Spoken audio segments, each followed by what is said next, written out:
तो मैं हम बात करने वाले हैं खेसारी लाल की जिंदगी से जुड़ी बहुत ही खास बात के बारे में। तो दोस्तों, अगर आप खेसारी लाल को दिल से चाहते हैं तो इस वीडियो को लाइक जरूर करें। और दोस्तों, हम इस वीडियो में ये भी बताएंगे कि इनके सफलता के पीछे किसका हाथ था। तो हम हमेशा खेसारी लाल के नेक दिली के बारे में सुनते हैं। बिहार में एक काफी नेक दिल इंसान है और ऐसा होना भी चाहिए, लेकिन हम लोग पिता के बारे में कुछ बात नहीं करते हैं, जबकि पिता ही सबसे बड़ा योगदान होता है हमारे सफलता के पीछे। ऐसे ही खेसारी लाल की जिंदगी में भी इनके पिता का बहुत बड़ा योगदान था। इनके पिता का कहना था कि बेटा, तुम अपने सपना पूरा करो, कमाने के लिए हम हैं।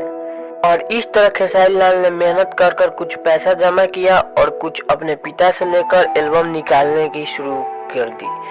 धीरे धीरे उनको बिहार में 2-3 जिलों में लोग जानने लगे। समय के साथ उनका एल्बम काफी अच्छा चला। अगर दोस्तों आपने ठान लिया है कि मुझे जिंदगी में कुछ करना है तो सफलता आपके साथ रहती है।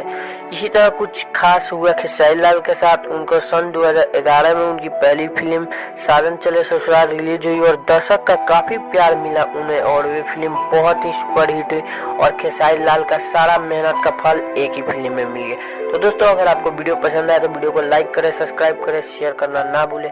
फिर मिलते हैं नेक्स्ट वीडियो के साथ।